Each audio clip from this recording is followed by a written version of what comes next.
your relationships with animals.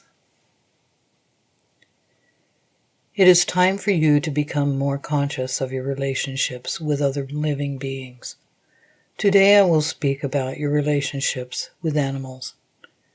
You are now being challenged to grow into more of your true natures as humans and to learn to inhabit yourselves fully and be the divine beings that you are, having these human experiences. Humans have evolved collectively on most parts of the earth and in most cultures to think of animals as different from themselves. As your societies have evolved and you have explored more your conception of your true nature, your idea of who you are, one result in many places on your planet is that animals are perceived to be yet another natural resource to be used for your benefit. This teaching I will share with you today is intended to support you in choosing a course of correction regarding your conception of, attitudes about, and treatment of animals, your relationship with them, in other words. Due to some of your cultural and religious doctrines, you consider yourselves, humans, as above animals, as better than any other animal. Some of you consider it your right to place humanity at the top of the hierarchy. That thinking is based on the judgments that come from your perceptions of consciousness, and you are now being invited to raise your level of consciousness. You are being asked to open to see yourselves in new ways and to understand yourselves as energetic beings. Inevitably, when you do this, you begin to see other beings as energetic beings as well, and many of you are having this experience now. This is natural for this stage of your evolution. It is appropriate. When you submit to your process of evolution, when you surrender to your evolutionary path, which eventually you will do if you intend it, what you find about the beings surrounding you is that they will seem just like people.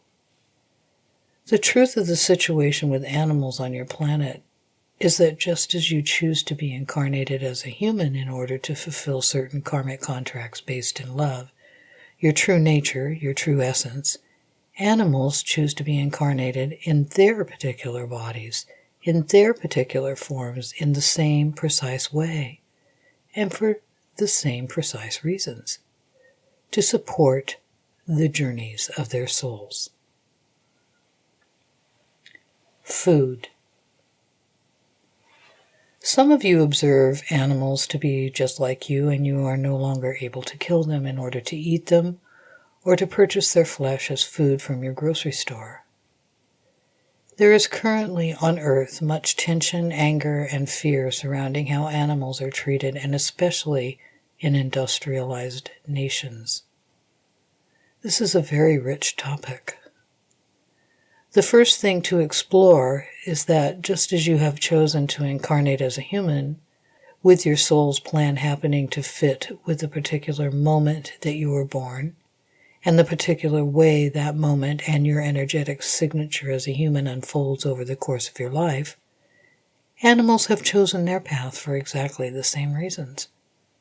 For an animal to incarnate here in this place now, there is a knowledge within the soul making that choice that certain kinds of animals are routinely raised, kept alive, fed, and fattened in order to be killed for the express purpose of feeding people. In other words, this is intentional.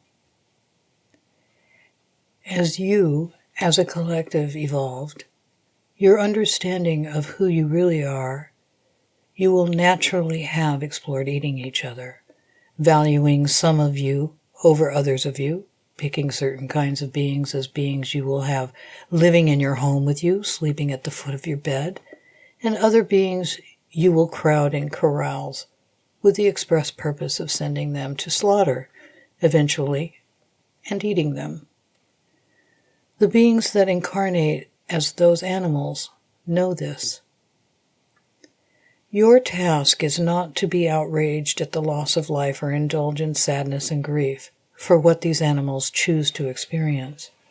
Your task is to evolve yourself into choosing conscious awareness of energy, of yourself as an energetic being, of how you create the world around you, and how others create the world around themselves. These beings who incarnate as animals intend to be food. They come here with the intention of feeding others. The karmic journeys of these beings are served. Their soul's missions are served by being part of the presently structured food chain existing on your planet. If you choose to be an activist, to fight, to protest the eating, the killing of animals, understand your motivations. Learn to see the existing process and structures of these worldwide systems through your spiritual eyes, and not only through your human eyes. Having an emotional reaction to the widespread slaughter of animals is a natural human emotional response. People who have this response feel that we are all connected, yet they are more conscious of feeling that connection to all of life than others might be. This emotional reaction to fear and anger is natural and normal. Humans who experience and who choose to boycott the eating of animals and fight in some way the raising and slaughtering of animals for food are also fulfilling their karmic missions. Their soul's journeys are benefited. Whatever the theme of their learning is, whether it is about self-empowerment, developing and standing up for and expressing a strong sense of morality, developing a moral compass, or learning to honor life and to stand up for other beings, there is a wide range of possible themes. The other side of this is that there are those of you who are opposed to this way of using animals and eating them, killing and eating them, because you are conscious of the widespread effects on your planet of these industries and this way of living. So, one issue is the fact that beings incarnate with the understanding that they will be killed to be eaten. They incarnate with a willingness to serve this purpose for the rest of you, and this purpose serves you in several ways. First, there is the element of nutrition. Even if you disagree as an individual that that sort of nutrition is important and necessary, there is a fact that it is food. Separately, you are learning about how to treat each other. You are learning how to love each other more. You are learning how to get better at loving yourselves and loving each other. As part of the process to evolve your level of consciousness ultimately involves recognizing these other beings, non-human animals, as just like you, it is natural for you to engage in behaviors that cannot recognize that and do not take into account that they are beings just like you, until you do realize that they are beings just like you. Many times so far in human history, especially in the age of industrialization and the post-industrial age you are now struggling to find your footing in, as the industry of raising animals to slaughter and eat them has become a major part of your economies. When individuals do wake up to the fact that these beings are just like you, a primary response is outrage, anger, sadness, grief. This sort of set of emotions is the primary response, and that is a result of viewing the violence and the perceived injustice through your human eyes. Today I invite you to look at the situation through your spiritual eyes. And while you find parts of yourself being angry and hurt and outraged, learn how to become centered and grounded enough to recognize also the truth that this is part of the plan. That the ways these industries function and the ways consumers purchase these products, which are the flesh of other beings just like you, that system is part of the unfolding of the divine plan. And at this time, as you learn about yourself more as an energetic being And as you learn about others as energetic beings, it is now time for you to shift perspective. For some of you, this will mean changing your relationship with food, what it is that you are willing to eat. As you tap into these truths and you begin to recognize what part of you has always known, these other beings are just like you. Some of you will stop some of your eating habits. Others of you will open to this truth that the beings who incarnate as these animals intend to be eaten and are doing a service to you, not only in food, by being nutrition, but also in you along your process of evolution, exploring what it means to be an energetic being having a physical experience. Some of you who have woken up to the reality that these beings are just like you will not be able to be around their flesh prepared as food to consume. Some of you will be able to sense the energy, either of the fear that the animal experienced, that energetic residue being retained in the flesh, or you will be able to tap into their spirit simply by being around this food product that was part of their physical vehicle. Learn to manage your sensitivity. Learn to ground yourself. Learn to manage yourself as an energetic being. Experience these things. Be willing to experience these things and yet allow them to be. Choose to learn how to not react. Observe the truth of these situations. There is no concrete black and white objective truth about eating animals or not eating animals. There is no should or should not that is carved in stone somewhere that you should follow. This choice is an individual choice. Some of your bodies cannot function well without eating the flesh of other bodies. Some of your bodies work perfectly fine without eating the flesh of other beings. This is an individual reality. What I would like for you to do, what I, as an ascended master who is committed to supporting you in whatever way you need, in order to unfold yourself as the divine being that you are, about to remember what you truly are. What I invite you to do is to tune into what your body tells you about the foods you eat. Getting reconnected to your body gets you reconnected to the earth, which leads you to being able to having the capacity to experience yourselves as the divine beings you are having a human experience. This is critical. Get in your body. Know your body as an extension of the earth. The earth holds you here. She cradles you while you are incarnated in this physical body, which is an extension of her physical body. Connecting with your body does involve the challenge and the reality and the inevitability of feeling all the kinds of feelings you can feel. And this is necessary. The channel Seth refers to this going through history as emotional archaeology. We like this phrase. It really paints a picture of what the process is like. You actually have no idea how deep you will have to dig to find what you are looking for. When you are beginning digging at a site, an archaeological site, and you go very carefully through layers, and you find a little thing embedded in the dirt, you very gently brush the dust off of it so that you can unearth it, leaving it intact.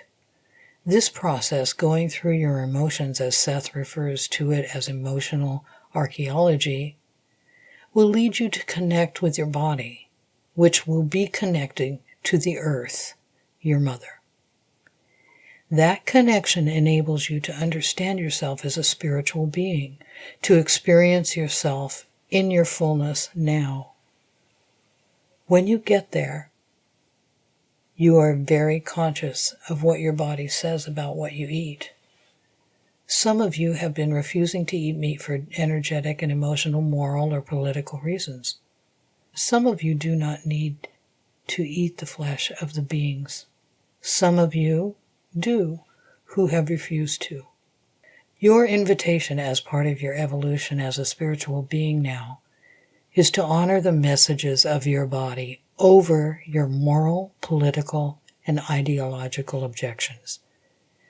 There is a reality that your body can teach you about that has nothing to do with your ideologies, and that reality is about connecting you to the earth as an extension of the earth, experiencing your body as an extension of nature so that you can fully inhabit yourself as a spiritual being, which is where you are headed and what we are committed to support you in realizing.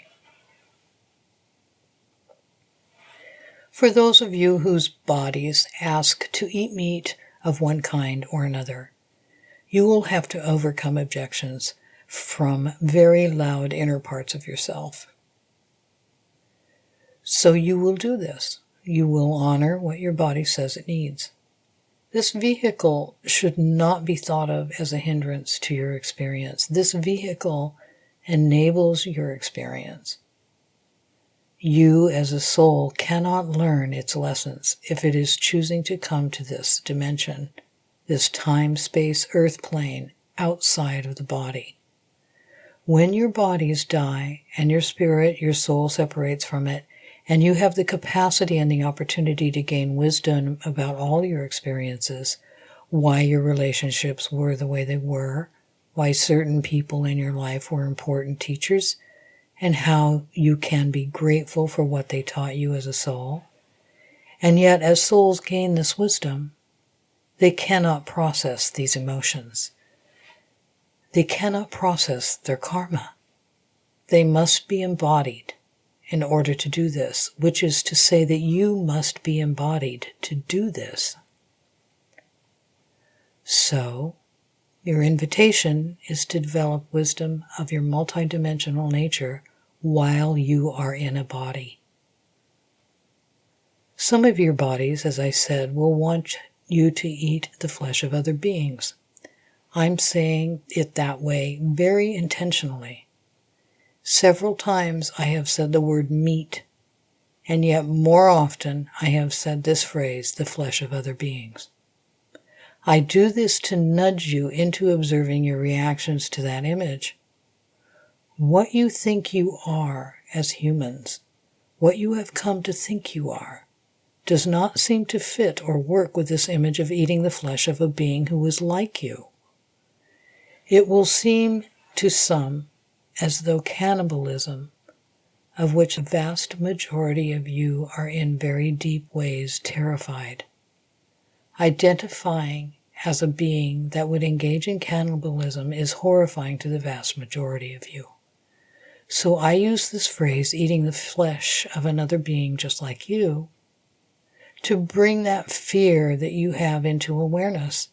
I can assure you that that fear has been seated on a very deep level in your ancient past, your history that you not presently have access to remembering, and yet you are triggered by this. Your fear is brought up. You are triggered into fearful reaction when you hear this. So I invite you to alter, to essentially revolutionize your relationship with animals as food and your conception of who these beings are, why they are here, what they are experiencing, and revolutionize your perception of what impact their experience has on them and the planet. You must deal with this ancient, deep-seated fear of eating others and being eaten by others. This is sourced, for your information, what humans call the last great ice age, which occurred around 9,500 years before your common era, which at the time of this recording, approximately 11,500 years ago, from the perspective of being within the Earth timeline, when the vast majority of life on Earth and the survivors had to do very difficult things in order to survive. Some of this involved cannibalism. This is one of the reasons why you are terrified of this idea. It is time for you to heal this. It is time for you to make peace with whatever has happened in any of your lives, in any of the chapters that you have lived on Earth timeline in this dimension. And it is time for you to release this from your cellular memory so that you might fully inhabit yourselves as divine beings by being willing to fully inhabit your body as an extension of the earth, as an extension of nature. So who are these beings who incarnate in order to be eaten? As I have said, they are just like you. They are portions of the divine coming to earth to incarnate, to inhabit a body temporarily from the perspective of being within the earth's timeline, of being within this dimension, in order to learn about that experience and to be of service to others, even if it appears that, or is true that, others are not serving these beings by consuming them or by participating in one end or the other of the industries to raise animals in this way for food. These beings are just like you. It is entirely probable that all of you have participated in this process, coming to Earth to be of service as food. It is more than likely that you have also experienced this, which means that you have experienced violence. You have experienced feeling disempowered. You have experienced being a part of an industry where you have no say in how your life unfolds. If you are eating meat, if your body says, continue doing this, or I have not done this in a while, but the body says, do this, return to eating the flesh of these other beings for your nutrition. Be very conscious of the energetic profile of that product, how those animals are treated during their lives, and what they are fed, and what they drink, and how their living quarters are organized, and how they are treated in general affects the quality of their flesh, just like you. They are what they eat. If you are drawn to eating the flesh of these beings, ensure it is from a clean source, even when that means spending more money by it. In the structures in place now on Earth, it is called organic. It is grass-fed. It is free-range. These are the products to choose if your body is calling for them. Do not buy it in any supermarket. As you become more sensitive to energy, as you inhabit yourself more as an energetic being, you will not be able to, for instance, go into any grocery store and walk up to the meat section and be in that space. The energy will be low. The quality of the vibration will be poor. Allow your habits, behaviors, and choices to evolve in ways that honor what your body is telling you. Perhaps your body says, I need meat. And the first 3 places you go to get it, you do not feel comfortable purchasing meat there. It's okay. Wait. Check the vibration of everything you put in your body. Be aware of the vibration of your body and make choices based in that awareness. And if you do eat the flesh of animals, and you are going to continue to do so, be grateful to them. There are many who bless their food before they eat it. Some of them are thanking a divine source for providing this flesh for that food, and some of them thank the animals themselves. This is the same purpose. Yet, as you become more willing to recognize these beings as just like you, yet who are incarnating here to fulfill a specific purpose that includes feeding you, directly thanking those beings will support you in coming to know yourself as an energetic being. Be grateful. They came here to do this. They did not come here to experience trauma, to be part of an unhealthy industry. They came here to be of service. That is why beings choose to do this. That is what I have to say about animals that you relate to by eating. Pets. Now I will speak about animals you relate to as family or housemates. Pets. Primarily the very domesticated animals that live in your homes with you, cats and dogs. These beings are also precisely like you. They are souls. They are part of divinity. choosing to become incarnated on Earth temporarily in order to learn more about being incarnated here.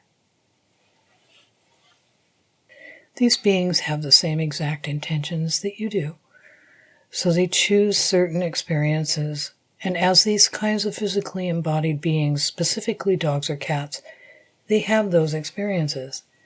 Those experiences will fit along the thematic categories that yours do: safety and security, respect, justice, learning to be loving and compassionate, etc.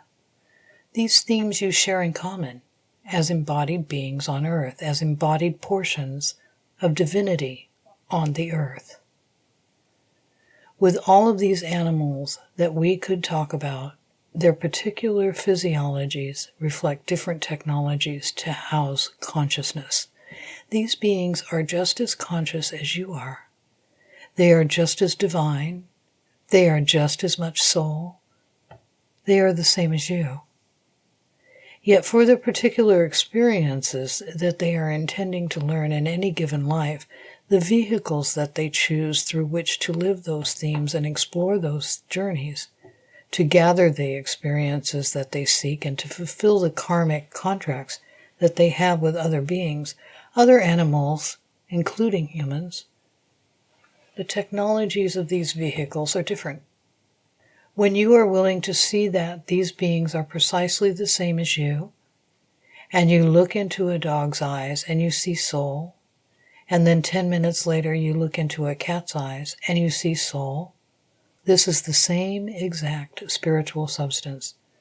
This is the same sort of being, yet these vehicles have different parameters, limitations, and skills.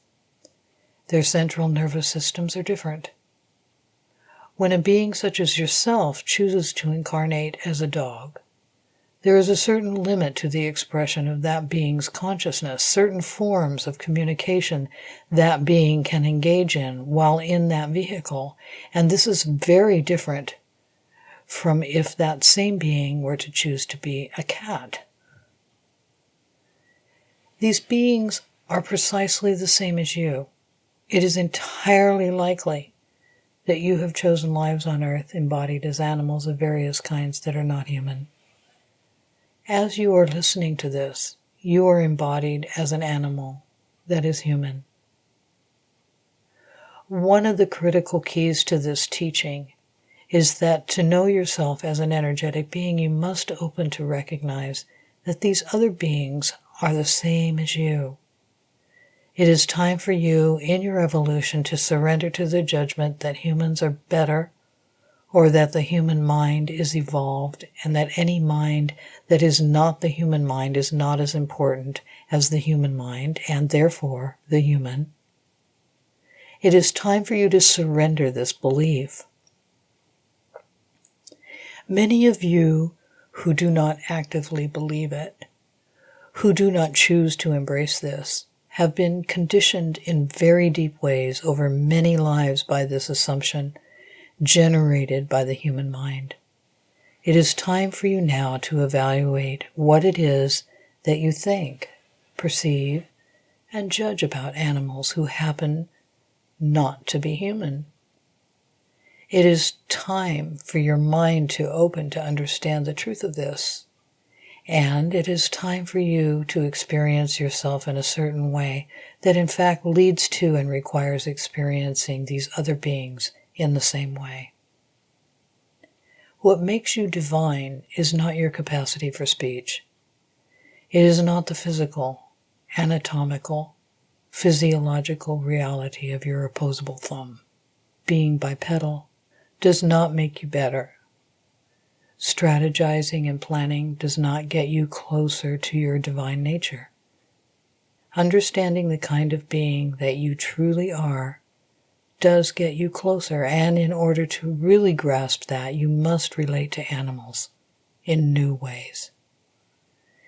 It is certainly in each case that these animals that live in your homes with you have agreed to be in your homes to provide certain sorts of support for your evolution, for how you live and are intending to evolve.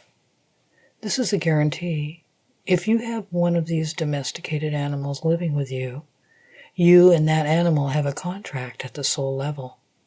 The portions of divinity that you are have formulated karmic contracts so that each of you may be furthered in your mission of learning what it is to live on earth in this dimension in physical bodies. When we speak about these animals, it is also important to make sure that you understand that in their intentions to support you in their journeys, these domesticated animals very often help you when you have difficult times by absorbing some of the energies that you are experiencing and that you do not know what to do with. As you live a life as a human and you experience not merely the complexity of mind and the complexity of the processes of cognition and awareness, but I really want to say self-awareness and the particular ability to analyze and to extract patterns and to see bigger pictures that the human is capable of, not only organizing but also formulating into verbal communication. You have chosen a particular kind of complexity as a lens through which to experience your journey here on earth. These non-human beings choose to come in and to support you in this. In other lives, these particular beings are your humans, and you are their dogs, you are their cats, you are their birds, etc. And they now offer you support by helping you process energy. These beings have not thought themselves out of a connection to their physical bodies. These beings have not reasoned and rationalized themselves out of an appropriate and healthy relationship with the earth itself. Even those that are traumatized, even those dogs and cats who are traumatized are not as far away from their connection to their bodies and the earth as many, many, many humans have become as they live through this lens of complexity they believe is their true identity. This reasoning faculty and human mind you humans believe make you who you are. These animals will absorb difficult energies that the human cannot process. These animals will take on emotional burdens from you, from the humans they live with. Some of them will hold space for your process, differentiating between these two primary sorts of animals I'm speaking about today, cats and dogs. Dogs are more prone to absorb energy from you and on your behalf. The level of consciousness that is able to be expressed through the lens of the dog physiology is less complex in many ways than that of cats. One of the primary functions of this dog level of expressing consciousness, and I'm very clear in that, I do not wish to say their consciousness. I wish to say their level of being able or capacity to be able to express their consciousness, because they are the same beings as you. They are the same kind of being. They possess the same consciousness that you do. They are also divine. They are God and Goddess in particular vehicles. They simply cannot express it in the same ways that you might be able to. Because of their particular central nervous system, they are able to vibrate at a certain way through their embodiment that can help ground you. Dogs in particular can help ground you and help you remember your body. They relate to you energetically and emotionally, and they do not meet your intellectualisms with intellect. They meet you with love. Man's best friend is what you call them. When a being incarnates with the intention to support you as a dog, that being, to an extent, is willing to take energy on from you. You don't know how to process something. You do not know how to feel the entirety of what is on your emotional horizon, something that is coming or grief that comes up from the past experience. These beings are willing to feel that with you to lighten some of your burden. I tell you this for several reasons. One of the primary reasons is that you choose to evolve into a better self-care and that you choose to manage your energy better and to take responsibility for all that you experience and all that you are. Also that you learn more about yourself as a multidimensional being, so that these animals do not continue to absorb your burdens in quite the same way.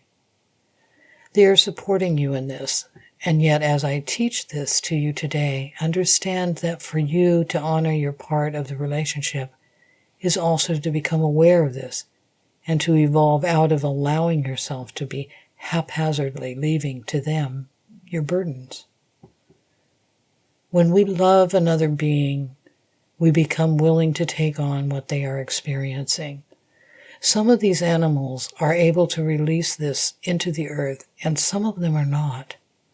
This is not your responsibility, but the evolution of yourself as a spiritual being having an experience as an earthbound animal does involve becoming conscious of these beings. Do not feel guilty that your dog has absorbed your emotional burdens, for example. Do not feel any sense of shame that you have done this or that. You have created a scenario where the animal has felt it necessary to overstretch some boundary and absorb your crap. Do not feel that. Be grateful that it has happened when it has happened, and take this as a cue to lovingly respond to your own emotional needs in a way that alters your relationship with this animal. So the particular level of expression of consciousness through the vehicle of dog is very different from that of cat. The central nervous system, instinctual nature, and set of drives and faculties that cat possesses are very different. To some people, dogs seem loving but simple. It is not that cats are more intelligent. It is that their wiring, their central nervous system of that particular sort of vehicle operates differently. Because of this, the energies they are able to experience, traffic in, and support you with are different. There are many people who identify as dog people and others who identify as cat people. This has to do with what they, the humans, need from some sort of being that is ever present in their homes. If a person primarily needs emotional support, it is highly likely that the dogs will be preferable. Needing support with emotions is simply part of their journey and a realistic assessment of what they do and do not need. If the person identifies as a cat person, there could be some emotional need in there, and yet it is also about other things. In cats, the central nervous system, architecture, and the particular ways that the energy housed in that vehicle can vibrate because of having that central nervous system is different, and they can handle other things. Cats are often seen traditionally in your stories, histories, and fairy tales as what are called familiars to magicians and witches. This idea is what I'm talking about. The truth is that people who traffic in energy in certain ways often are drawn to cats as opposed to dogs. Dogs are also very reactive to energy in ways that cats are not. They function as alarms, sometimes as parameter defense alarms, an immediate response that is not analytical. Cats are just a little different, but as they support people in managing their energies, they support people who are on spiritual paths. It does not mean that people who are on spiritual paths would never have a dog or would always have a cat. But the particular needs that a human might have will at any given time in their lives, given the evolutionary chapter that is unfolding and that is coming next, will highly likely lead to be drawn to one sort of animal over another. When cats are in your lives, the general truth is that they will also help you ground. They will also help you come into more consciousness of yourself as physical beings and present you with the opportunity to less frequently forget that you are physical beings, energetic beings having this physical experience. They tie you to your body as well as dogs do, though cats are able to function and relate differently to the human level of consciousness. A cat will be able to hold space for you to shift consciousness. A cat will be able to bridge certain dimensions on your behalf in order that you become more comfortable being multidimensional. A cat will respond in complex ways to energetic stimuli, where a dog's responses tend to be more limited and more clearly delineated. A cat will interact with a stimulus and react to it and does not always allow response that is simply an alarm function, as though something might be wrong, because an energy is here. Cats can, of course, be reactive, but that is not the primary function. Cats are able to recognize often, without a negative reaction, beings that are not incarnated, while the dog would notice and perhaps react in a very active, aggressive way, whether that is a defensive, fear, flight response. A dog will react in very specific, clear ways. The cat will be able to interact with beings that are not incarnated. It is possible for a cat to support someone as he or she learns to communicate with the dead, aliens, angels, ascended masters, and with their own spiritual guidance team, whomever makes that up, or whatever kinds of being might be on that team. Cats are able to hold space. They are able to ground a frequency that you are able and learning to carry. Now, as you learn to do that, the cat, by being in the same home, and often when you are meditating, when you are channeling, will come sit next to you, if not touch you. That cat desires to be of service to you in your evolutionary process, in your growth as a spiritual being. You, in learning to tune the dial, think of a radio dial, are learning to find certain stations. This station is dead people. This station is my spirit team. This other station is an archangel who can help me. This other station is an ascended master. And that cat will be able to come to you and hold space for the frequency so that you can come to remember that frequency. The cat will act as a grounding influence for you to learn to tune into specific frequencies. This has to do with your intention and your evolutionary process. The cat is not your teacher. The cat is not the one driving the process. The animal is not the instigator of your evolution. The animal, this other being, holds space for you to unfold in the way that you need to. So that is the difference between dogs and cats. The next thing I will speak about is the particular relationships that you have with these animals that live with you. You are a portion of divinity, a soul traveling through many lives in order to learn what it is to be here. And you have asked other beings to be your teachers. These other beings are humans, animals, and spirit guides. The other beings in the form of cats and dogs, as I mentioned earlier, you have contracts at the soul level based in love in order to support each other in your evolution. Just as at the soul level you have asked your parents to bring you into this life and train you about how to be human and condition you, you have asked these animal beings to come in to support you in whatever chapter of evolution you are seeking or are experiencing in your unfolding as a divine being, having this physical human experience. They have asked you to be their teacher as well. These contracts exist because of love, because the divine, in its experience of coming to know itself, needs the other portions of itself to know itself. These agreements are all sourced in love.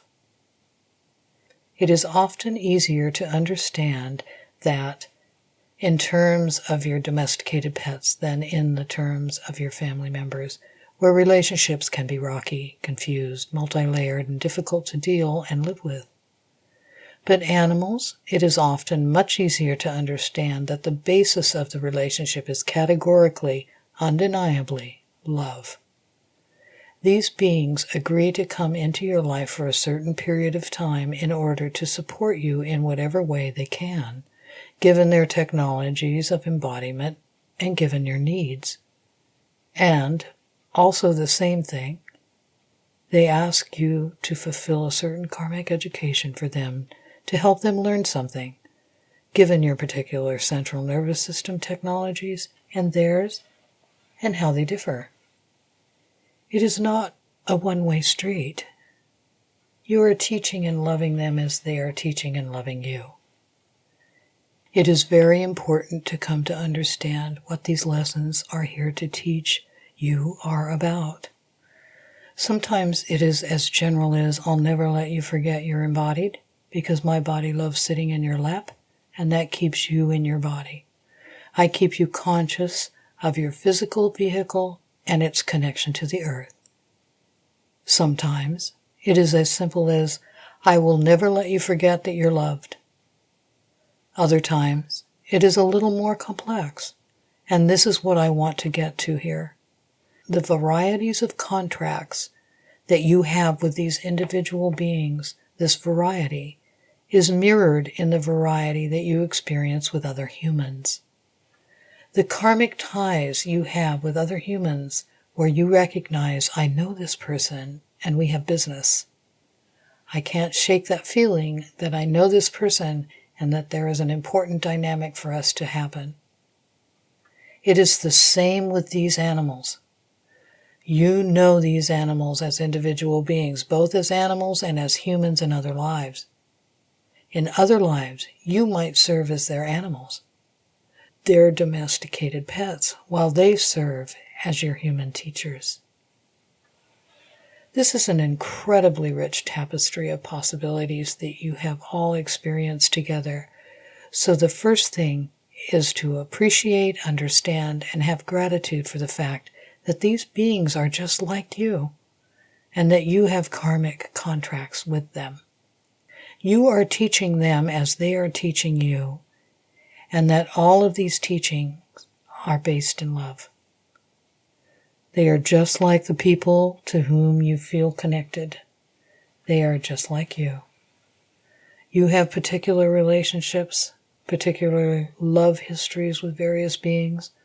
Some of them come to you in this life as humans, siblings, lovers, teachers, mentors, or your own children, your offspring. Some of them come to you as your pets, and even your friends' pets, and your children's pets, and your parents' pets. There is a wide variety of this. It is woven into a complex web of karmic relationships. There are particular tasks that need to be done in these relationships to fulfill the karmic contracts. I do not tell you all of this so that you search for what these situations will be. What is it that I'm supposed to learn from my cat? Just go about your business. Live your lives and open up to what these beings have to teach you specifically about your individual karmic dynamics with them. Do not worry about this. When these teachings are done, when you have fulfilled your contract and this other being feels fulfilled in the contract you have together, the relationships will in one way or another end. I want to speak to you about how you understand the presence and then the absence of a pet. Whether that pet passes away, whether be it from illness, old age, or an accident of some sort, or simply disappears, I want you to be able to ground into the truth that these beings come to you when you need them and when they need you, and they go when those two needs are mutually met. This is the same as your relationships with humans to whom you are connected. People come and people go. People are born when they need to be, and they pass away when they need to. When their chapter of that life and their soul's journey is complete. It is important that you be and remain willing to grieve the loss of your loved ones, and yet because these particular kinds of pets do not live anywhere near as long, their normal lifespans are not as long as the normal human lifespan. Almost all of you who have pets at one time or another must deal with grieving the loss of them. Understand that when that time comes, the contract between you is complete. That animal came when you needed that animal to be there. When a pet leaves, whether in running away, finding a new home, or passing away, a chapter in your life is complete.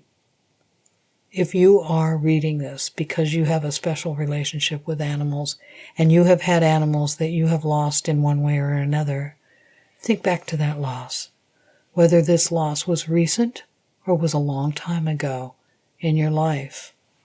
Think back to what was happening in your life while that pet was with you, whether that was several months, several days, or several decades.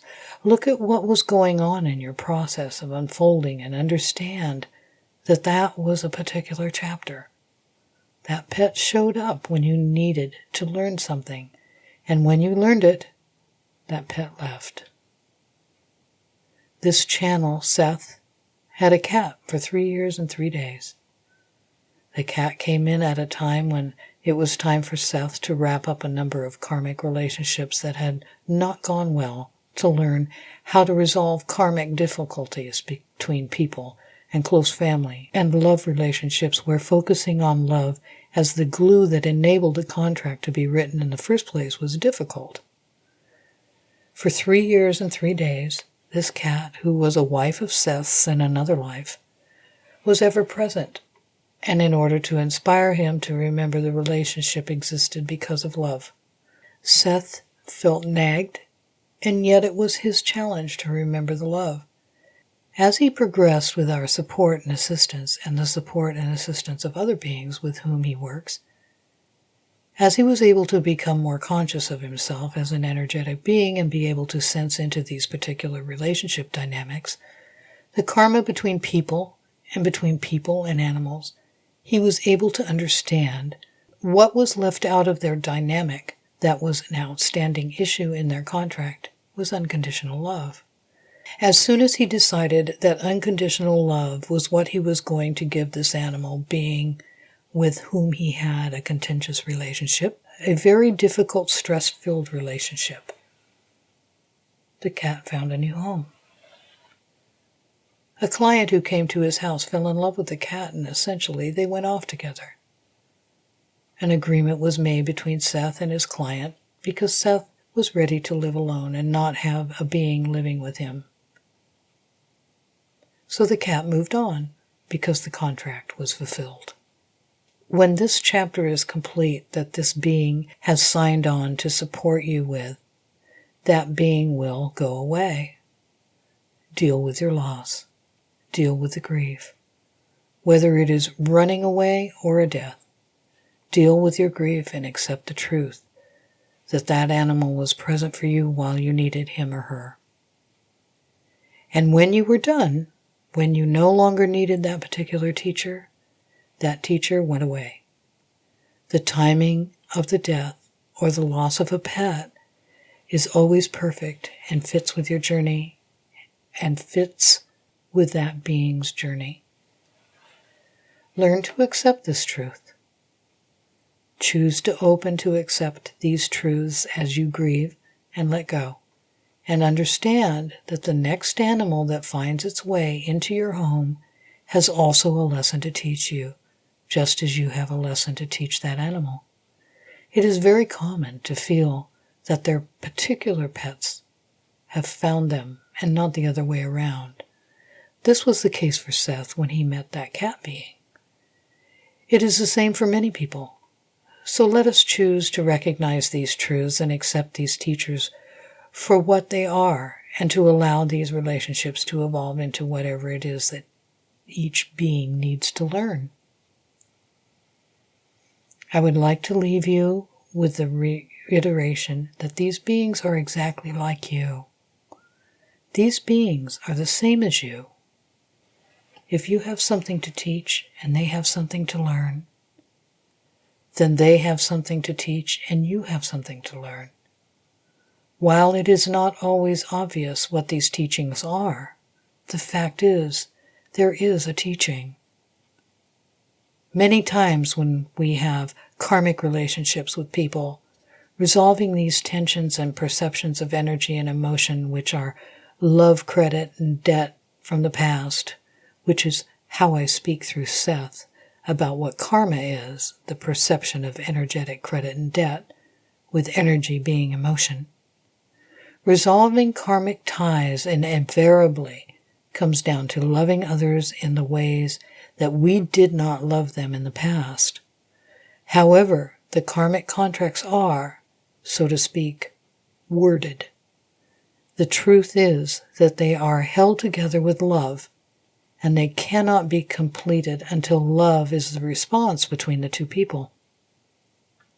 It is the same with these animal beings that are your pets. Again, it is easier to understand this glue of love, the glue of these relationships being love, when it comes to an animal in your life, because there is a complexity that can seem less multi-layered than with some other people in your lives with whom you have intense karmic ties.